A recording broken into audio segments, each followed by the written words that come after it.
So, for those of you who don't know me, Sheila Purcell, my accent is actually English, it's not Australian, so just to let you know that. So, Paul's here in case you need interpretation though. So let's get started. We're talking about perfecting the interview skills. And so, one important key to success is self-confidence. What does that mean? Preparation. Yeah. So it's all about, being prepared for that time when you get to the interview. Rule of thumb, if you are sending out your resume and you're not getting responses, that would typically be a sign that you need some help with your resume. Because the whole point of a resume is to get you to an interview. So we do have a resume workshop that we do. In fact, we did that here last month.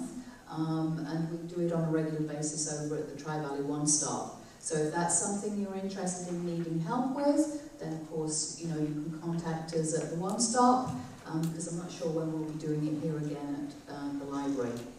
But anyway, so rule of thumb, resume, no response, you need help with your resume. If you are sending out your resume and you are getting to an interview, and then you're not being offered a job, then that would be a good clue that perhaps you need some help with your interview skills. And so today we are here to do just that, help you with those interview skills and help you do that preparation part of it. So what we're going to talk about are strategies, techniques, and resources to be more successful in interviews and enhance your self-confidence. So that's one thing we want to achieve today, is that you're going to feel more confident the next time that you interview. Preparing the non-verbal body language, responding effectively, questions for the employer, sealing the deal and follow-up. And we're actually going to do some mock interviews at the end as well, where you will actually get to do some practice. So it's a safe place to do that. So, first of all, what is the purpose of the interview? It's connecting you with the employer. What is the organizational problem the company's trying to solve by hiring, and how can you be that solution? So really that's what you focus on again with your resume initially, is being the solution to whatever their problem is. And we teach you how to tailor your resume to the job postings. Because you're looking at the job posting and you're, seeing what is it they are telling you that they are looking for in the person. The skills that they need and the type of personality is a lot to do with it as well. Can I tell you that when it comes down to interviews, and they get down, to the last 2 or 3 people that they've maybe interviewed and brought them in again for a second or third interview, how do they make that final choice over which person to hire? When they've both got the same skills, they've both got the same ability to do the job, the deciding factor is actually the likability factor. Who do they like? Who do they think is going to be the right fit into their culture? So it's important that you've done your research ahead of time and you know exactly the type of person, and you know that you're going to be the right fit, and then convince them that you're the right fit. So it's not about, what you want and can they meet your needs. It's about what are their needs and letting them know that you're the person to meet them. Yeah? Solutions to their problems. So with the preparation, it's about reviewing the job description, doing the research about the employer ahead of time. Now, I'm suggesting websites up here. How many people know about Glassdoor? I know the Tri-Valley One Stop people do, because I teach on that. But for those of you who don't, the Glassdoor website is a great website. Check it out, because on the Glassdoor website, you can very often do research on a company and very often find what the interview questions could possibly be. You can actually find that out from that website. So that really gives you a head of other people who are going to interview for the same job, because you're competing for that job with other people, right? So, Glassdoor is a great one, and of course LinkedIn, everybody knows what LinkedIn is, right? And that's another place that you can go to research the people, and maybe even find out more information about the people who are likely to be interviewing you. So what better way of knowing, you know, how to match that culture and be the person that's going to fit in, yeah? So again, once you've got all your information, you've done your research, then it's a case of practicing. And can I suggest that one good way of practicing is to do it in front of a mirror? How many people know about customer service? That when you do customer service over the phone, they recommend that when you speak to people over the phone that you have a mirror in front of you. Why is that? Because you're supposed to be smiling as you talk.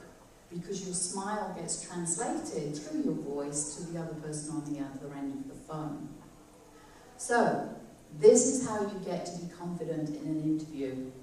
Anybody know what the number one mistake that people make in an interview? I want to make a guess at it. What do you think the number one most common thing is that people do wrong with an interview? Not smiling. There you go, not smiling. We just did a mock interview yesterday, so she knows the answer to that question. So that's a little bit of cheating there. Yeah, the number one thing is that people don't smile. And you know why? Because you're nervous. And so you're not conscious of smiling. And this is one good reason why you need a mock interview, as well as the workshop that I'm doing today. Because that way you will get feedback to let you know things like that. Because you don't know unless somebody tells you, right? So it's smiling. Number one thing. You practice your smile as you look at yourself in the mirror, and you practice answering the questions, and you see what you look like as you're speaking. I know that can be nerve-wracking for some, but it is still a good way to practice. So what about the other types of preparation that you do? Getting your clothes ready, deciding, trying them on. Maybe you put on a couple of pounds and they don't really fit or they don't look good anymore. The last time you wore that outfit was, a year ago. So you do need to, get out those clothes, try them on, make sure they fit, make sure they're pressed, dry cleaned, whatever. So you're looking good. Because it's first impressions, right? First impressions is a visual. What about having some writing tools and extra copies of your resume and a portfolio if you have one, or a list of references? Yes, you've already sent your resume in, but you don't know if those people are actually going to have that resume, do you? It could be different people in the interview, because sometimes it's a panel interview, it's not just one person interviewing you. And don't assume that they've read your resume either. Some people may not have even read it. So you have to interview like they've not read it. Does that make sense? Yeah? So, having extra copies, what are we doing? We're creating that impression that we are organised, we're efficient, and we think of details. People like that. They really do. Because for most jobs that you're applying for, that's going to be one of the things that is going to be needed for the skills. Have water, like Paul provided me. You can get a dry mouth, especially when you're nervous. I wouldn't suggest that you actually chew gum or have mints in your mouth during the interview, but it might be something you might want to do driving over there, prior to it. And list of references is something that you don't hand out at the beginning of the interview, but maybe if it's appropriate at the end, when you get to the, what is the next step, they might ask you for your references. So you should have that again, ready and available should they ask, several copies. Plan your travel route. The last thing you want to do is be late for your interview. That's not a good impression, is it? Because most people are looking for people who are punctual. But you know, as well as not being late, you don't want to be too early. You get there half an hour early, and that's not a good thing either. It makes you look desperate. So have it planned out, and maybe 5 to 10 minutes early is a good thing to do. Have a good night's sleep if you can the night before. And remember, when you're in the interview, have your cell phone to silent. The last thing you want to do is be taking any phone calls or have that noise in the background as a distraction. So remember to do that as well. So these are all the kind of planning things that you would do and think through and have yourself organised. That's going to help you be more confident once you're actually in the interview, if you've got all these details taken care of. Yeah? How are we doing so far? Making sense? Yeah? You can ask questions at any time, so yes. What are the thank you cards? Do we really need to carry them to the interview, or is it? It's something, well, we'll get to that in a little bit, but it's a good thing to have in your car. Always have them available, and then if it's appropriate, you could actually go back in after you've handwritten them in your car and leave them there immediately. Should that, you know, be appropriate for you to do so. It's just, again, it's being organised and covering your bases. Because you don't know if you've travelled a long way to an interview.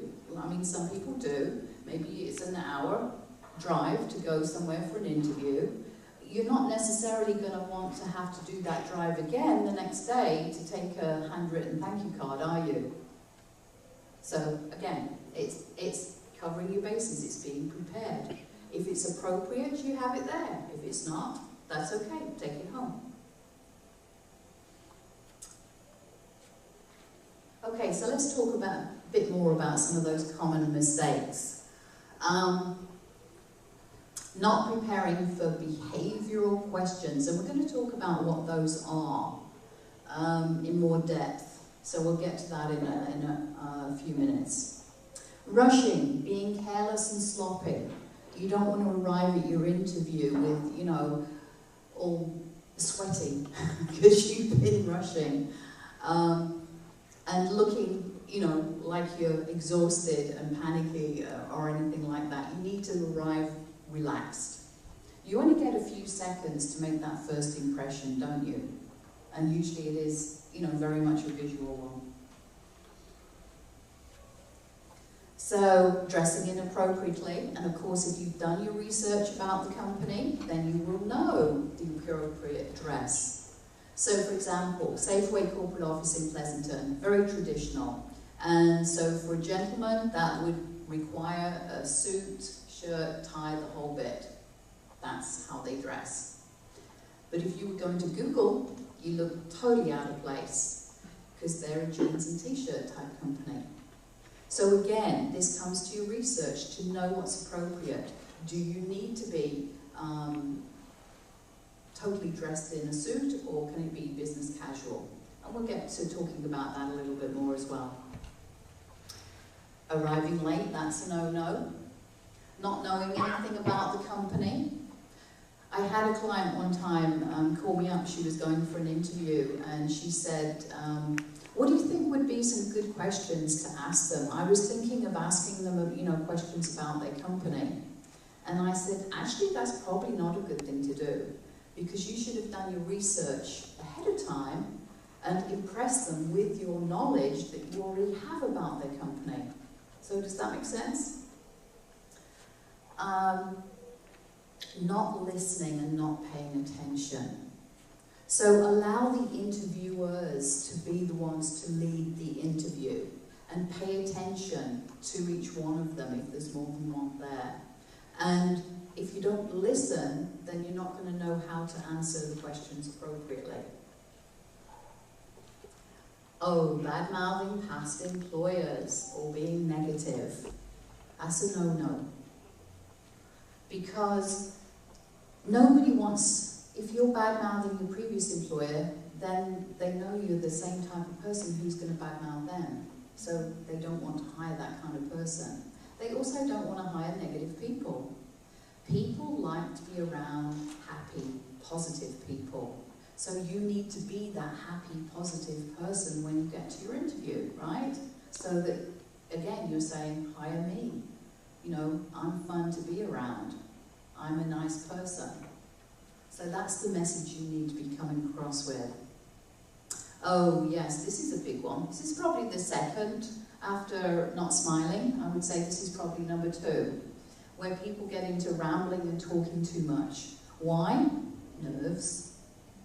If you're not prepared for the questions, in fact, I can use the example yesterday with our mock interview. That's how it started, right? Because you weren't prepared, and that was the whole point of the mock interview, to prepare her for the interview she was going to. And it is a very common mistake. Most people make it. And because you don't know how to answer the question and you're nervous, you just go on and on and on. And you don't really give the full answer to the question at all. And people stop listening halfway through. So again, this comes back to the need to prepare so you don't ramble or talk too much.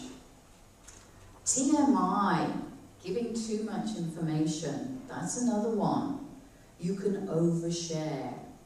They love that. That's the whole point that they're trying to do in an interview, is to get, you know, the hidden secrets about you, as it were. They're trying to find out, you know, do you have any things that you're hiding? So some of the behavioural questions are designed just to try and find that out. So if you end up oversharing, you're more likely to give away information that perhaps it would be better not to give. So make sure you answer their questions, but don't give too much info. Inability, in fact, we had that yesterday, didn't we, when we were practicing? Yeah. Yeah, you see, this is why mock interviews are so important, because you don't know you're doing these things unless somebody can point it out and maybe give a suggestion of a better way to answer the question. And yeah, we'll come to more of that later. Inability to articulate your own skills. We had that one as well. Again, this comes back to practicing, that you know how to say what it is that you need to say. And to be honest, if you've been to my resume workshop, if you haven't, please come over to the Tri-Valley One Stop and become a client and do those workshops, because that's what you're doing when you're working on your resume. That's what I teach. A lot of your work on your resume is actually preparing you for your interview. So you have that information, and you're not rambling, and you're not having that inability to articulate. Being the first one to bring up the questions regarding salary, vacations, etc. Why is that a bad thing, do you think, to be the first one to bring those things up?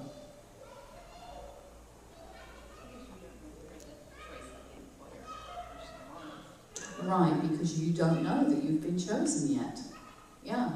So and the other reason is that you don't want them to think that that's all you care about. Yes, of course, we all go to work because we want to get paid. That's what work is.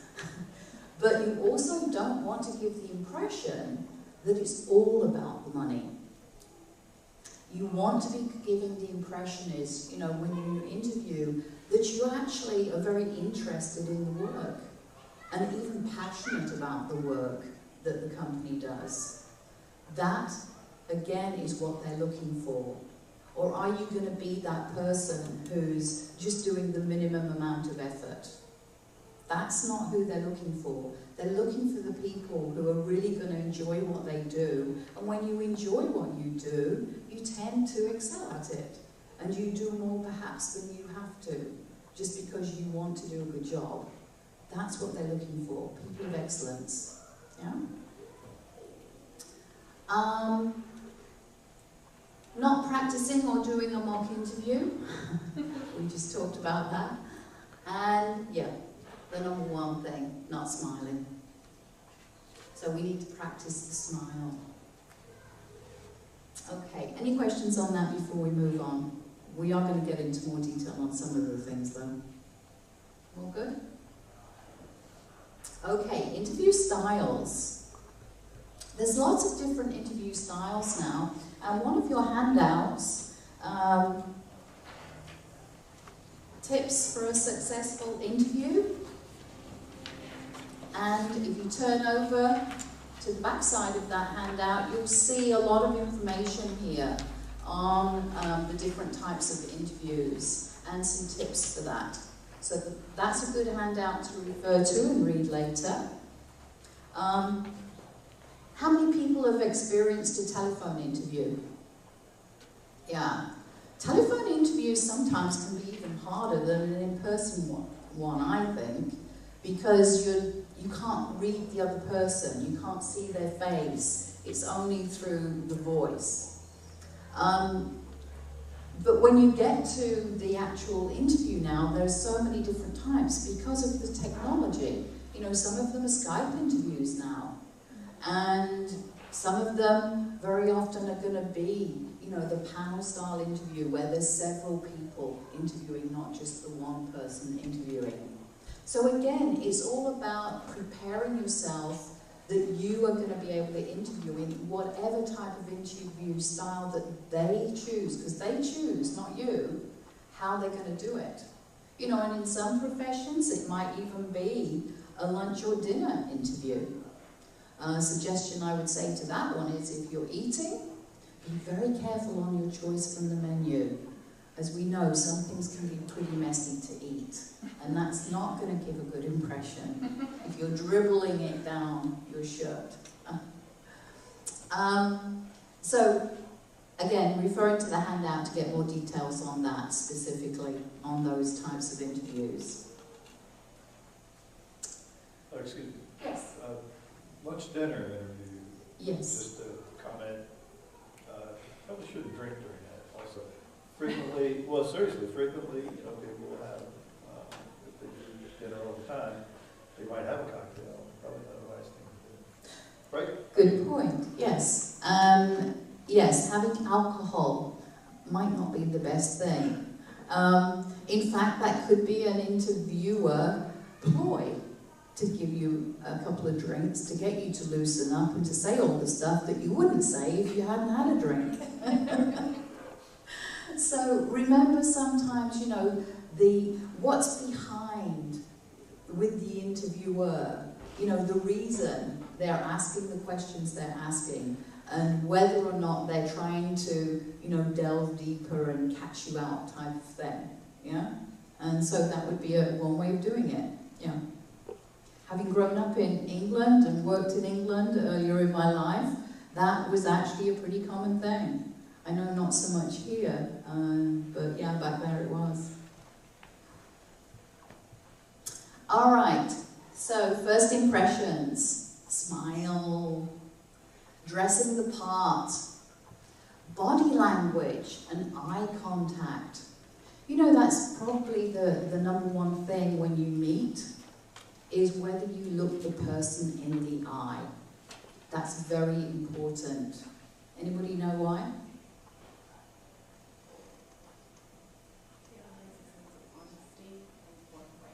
Relates a sense of honesty and forthright. Confidence. Yeah, if you're kind of looking all around or you're looking down at the floor or something, again, you're kind of giving the impression that, you know, not just that you're nervous, but maybe you're hiding something. So always have the confidence to be able to look people in the eye.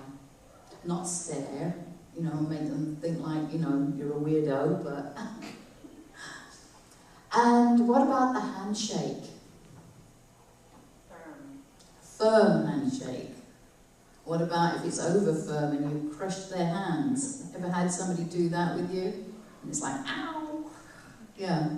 So the handshake, it definitely needs to be the whole of the hand. You know, not the people. Have you ever had somebody shake your hand and it's just like the fingertips? It's like they call it a wet fish handshake. Yeah. So it needs to be a firm, again, confident handshake. Hopefully not with a sweaty palm. because of nerves, but not overly strong that it hurts somebody. So the handshake's very important. So the eye contact and the handshake are very often the first impressions. We will talk more. In fact, I've got a video about body language, so I think you'll enjoy a little bit later. Yes? If you have a cold, then is it okay to say I have a cold and not shake a hand, or could you take because if you have a cold when you have an interview, okay. should we carry? Can I tell you that I have interviewed when I haven't felt well? And I didn't cancel the interview because what impression are you giving with that? But I also didn't really want to, because they might not like it if I told them I'm bringing germs to them. So I took, off-the-counter medication to keep the symptoms down. So I wasn't sneezing, I wasn't sniffling, I wasn't needing to blow my nose or any of those things. So unless I told somebody that I had a cold, they wouldn't know for that short time period. And so then I just behaved like I was fine, and they were no wiser. So that was my personal way of doing it. But that would be a judgment call. If you really felt that you needed to tell them, then you could do that. It's choices. Because I was in a situation where I had a cold, and it was very apparent, but I was like recovering from the cold. Okay. So I felt my job okay, but still I didn't want them to think I was being inconsiderate No, by. right. And you didn't take any medication to be able to hide the symptoms? No, not really, because I was recovering. Okay, so you're recovering. I was already done with Then in that case, yes, I think I would be honest with them and said, I'm just getting over a cold. I don't think I'm contagious anymore, but, you might prefer if we don't shake hands, if that's okay. Yeah, that would be the way to do that. Okay. Answering questions. Do you know when people are nervous, that's another mistake that they make, is that they go into rambling and then they forget what the actual question was in the first place, and they never actually get around to answering it.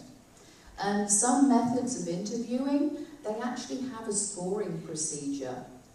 Some of the colleges and places like that do it. And so people are scored on that type of thing. And then at the end, the score marks are added up. And if you didn't answer a question, then, you lose points. So it's very important that you do answer the question. And preferably do it in a concise way with examples. And again, that's something that I teach in the dynamic resume workshop, because I talk about having accomplishment statements. And if you work on your accomplishment statements for your resume, then you already have those stories ready to roll off your tongue when you get to your interview. Make sense? Being honest. Yes, definitely. Never recommend that you would lie on your resume or in an interview. So being honest is important, because it'll come back to you later. Ask questions if invited or appropriate to do so. And usually, most of the time, that's reserved for at the end of the interview, where they would say, do you have any questions for us?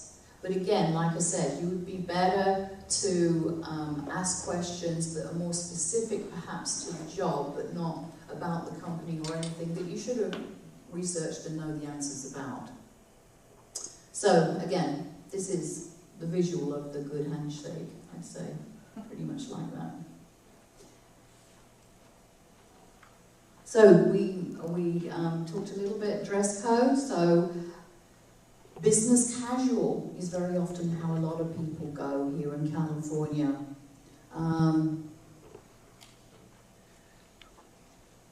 But let's look at the other things. Again, it's doing your homework and knowing the industry and the culture to know what's appropriate, the way to dress. If it comes to it, I would always say I would err on dressing up as opposed to dressing down. So if you're not quite sure, then dress a little bit higher than you think it might be. Because you don't want to get there and feel like you're underdressed, because that again is going to make you feel lacking in confidence, and wouldn't give that good impression. So if you're not quite sure, err on overdressing rather than underdressing. Can I ask you a question? Yes. So you mentioned Google and jeans and stuff like that. As a rule, I mean, personally, I would not go lower than, say, a business casual, right? I would not wear jeans to an interview. Right.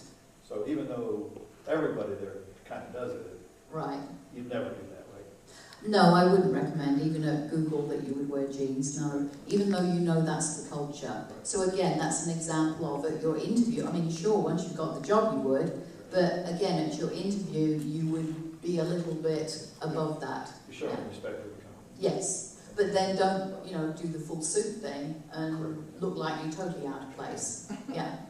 So it's a balance.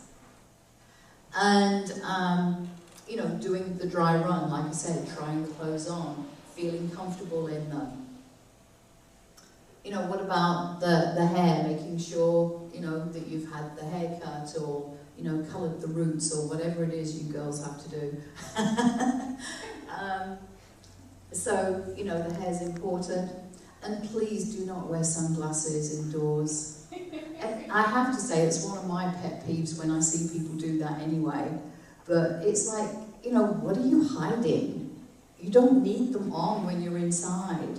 And it certainly is not a good thing to do for an interview, because people want to be able to see your eyes. Remember, the eyes are the reflection of the soul. So it's very important, eye contact. You can't do that with sunglasses, you're hiding. What about cologne and perfume? There's nothing worse than having somebody who's got that overpowering type of perfume or cologne. And remember, so many people nowadays are actually allergic to those things, so you need to be careful. I'm not saying don't wear anything necessarily, but, subtle with that. And then, of course, we're going to get into the body language and what's good and what's not good. And you don't know you're doing these things. I think one of the funniest ones I had with the mock interviews was the gentleman client that I had, and he had a pen in his hand and he just clicked it the entire way through the whole interview. And he had no clue he was doing it, because he was nervous, and he had his pen in his hand and he just click, click, click, click, click, and he didn't know until, we told him at the end. And of course then that's always been like he never did it again. So this is the point of mock interviews, to give you those kind of feedbacks and to tell you the stuff that you do right. So non-verbal body language. Statistics show that first impressions are determined 55% by the way you dress, act, and walk through the door. So did you know it's important how you walk? Again, you need to be lifting your head up, not be, shoulders over, but confident, and walk with confidence. I always tell people when they come to the Dynamic Resume Workshop, because I have them focus on the accomplishment statements of all the good things that they've done in their previous work, that it's really building themselves up to have that confidence, because they're reminding themselves of how good they are and all the good work that they've done for other companies. So that when you get to your interview, you are feeling confident and good about yourself. We all know that job search can sometimes be a bit discouraging. If you've been putting out resumes for a long time, you're not getting responses. And if you isolate yourself at home on a computer doing that, even more so, that's not a good place. And so this is one of the reasons, all of our services are free at the One Stop, and we have computers there and everything, that why we say, come on in, get out of your jammies and come down and be around other people. And, that's going to help you have that interaction and the smile on your face, and be encouraged, make new friends, and feel like you're not alone on your journey. We're there to help you and support you. So, 38%, the quality of your voice, grammar and confidence. So again, it's how you speak. You know, you don't want to be speaking so low that they can hardly hear you, but you don't want to be overly loud either, do you? So it's again having that balance. 7% is the words you choose to say. So those might be some surprising statistics for some of you. That most of it is in the look and the way that you come across to people. They should have already known from your resume that you have the skills to do the job. That's why they've invited you and want to meet with you in person. So do you see how it's not so much about the what are called hard skills? That's already been checked out on your resume. With the interview, it's more focused on what we call the soft skills, the personality. Are you the right fit? Does that make sense? Okay. All right, time for the video. Now, this is a British video, so I hope you can relate to the humour. I'm a little biased, I think it's hilarious. So we like to have fun while we're doing the job search. Again, this is all stuff to help put that smile on your face to get you to the interview. And Paul's going to help me here get this video started back there.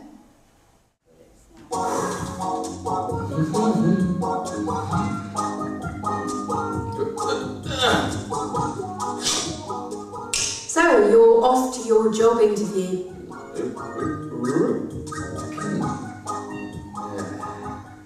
Looking good, hotshot.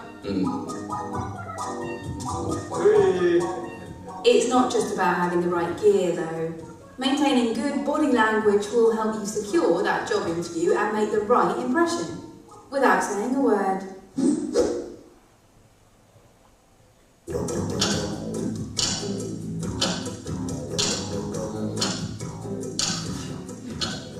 You're not hungover, you're wearing tidy attire, and you've made the effort to polish your shoes. It's a good start. Your manner and your dress sense certainly say a lot about you, but your body language can still let you down. Here's what you need to know before you walk into that interview room.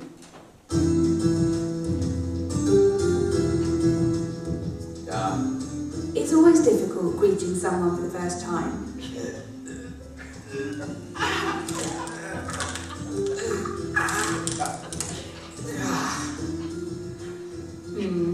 A little aggressive.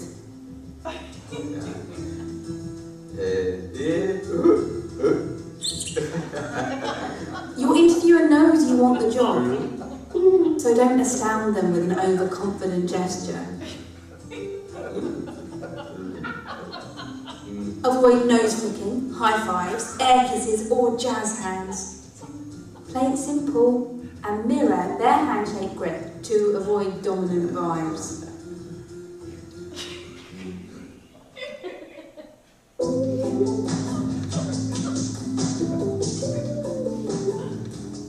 The interviewer will show you to your chair. This is the all-important hot seat, and the way you sit conveys a lot of information. Take a moment to position and get comfortable.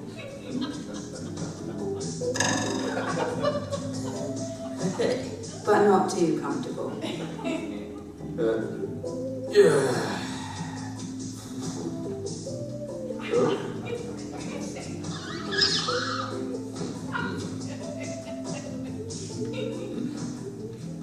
Look relaxed. It encourages your interviewer to feel at ease in your company. However, no matter how informal the discussion, avoid slouching. You're not at home watching the telly now.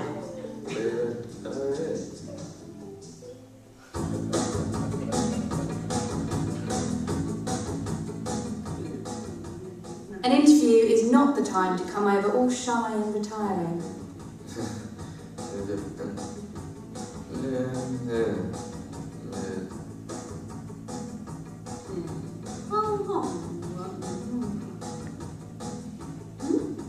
Folding the arms across your chest or turning the shoulders away conveys a nervous, negative or even aggressive attitude.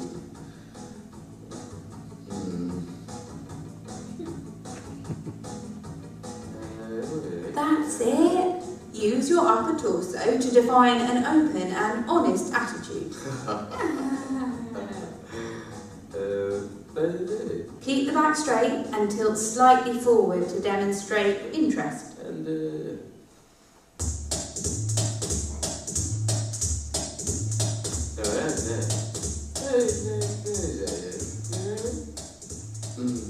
Children cover their mouths when they're telling lies.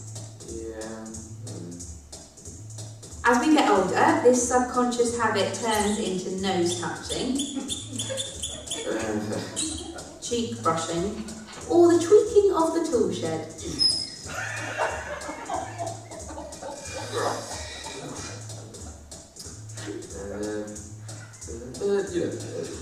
If you're stroking the nose, caressing sideburns or chin scratching, these actions can make your interviewer feel suspicious.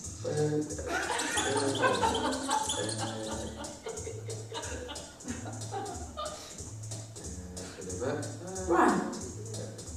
Avoid touching your face by keeping your hands interlocked or relaxed in your lap.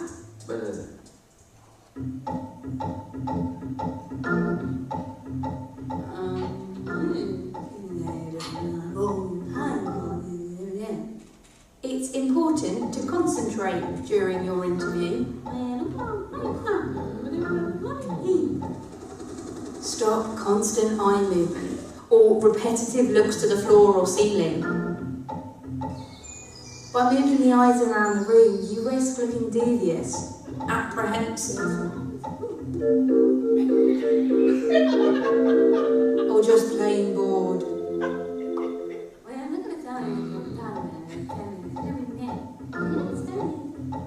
Give your interviewer your full attention. Look and listen.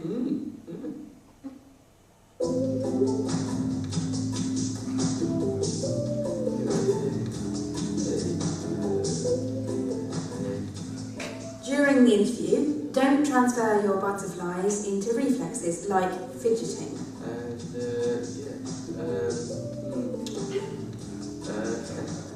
Watching your legs perform a neat rendition of river dance under the table is one distraction the interviewer doesn't need.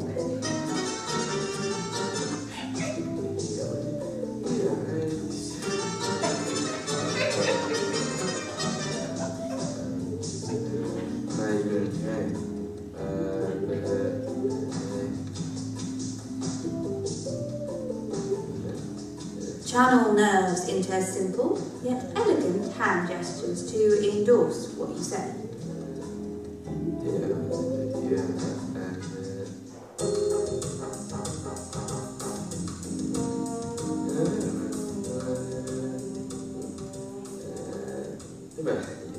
Yes, that's a nice tie. But obsessive touching or grooming of your garments conveys an element of boredom or distrust.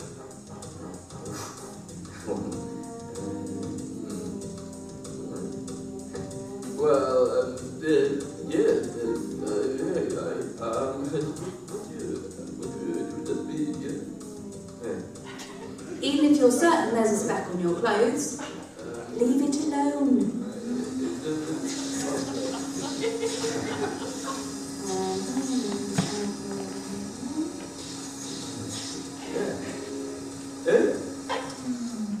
No one else will notice but you.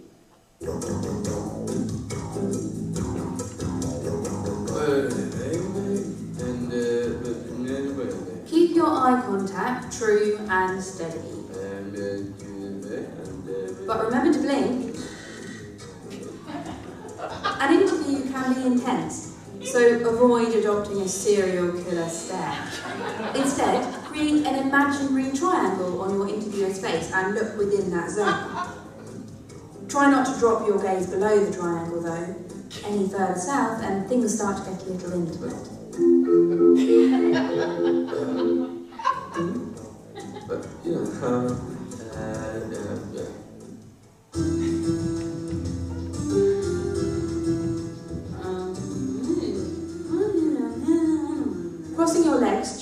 interview is agreeable and will not appear as defensive as crossing your arms.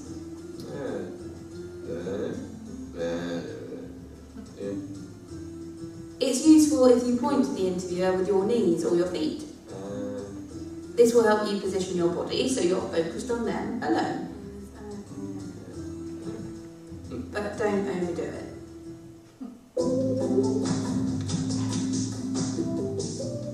Being physically expressive as you speak shows confidence in what you're saying. Use your hands to roll out answers or give shape to your ideas. That's it. The interviewers think you know what you're talking about. However, don't exaggerate the gestures. You're not breaking moves at the local discotheque. And avoid finger pointing.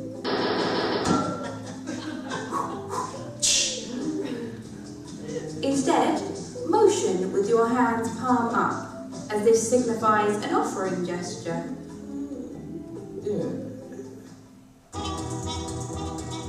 Perfecting your body language requires practice in a pressure situation, so try to train yourself as much as possible. Doing so will help you iron out awkward habits and prevent clumsy moments.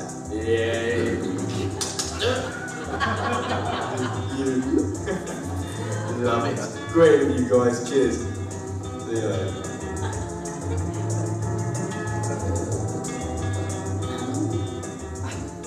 Well done, you nailed it. Hang tight, your career just might be taking off.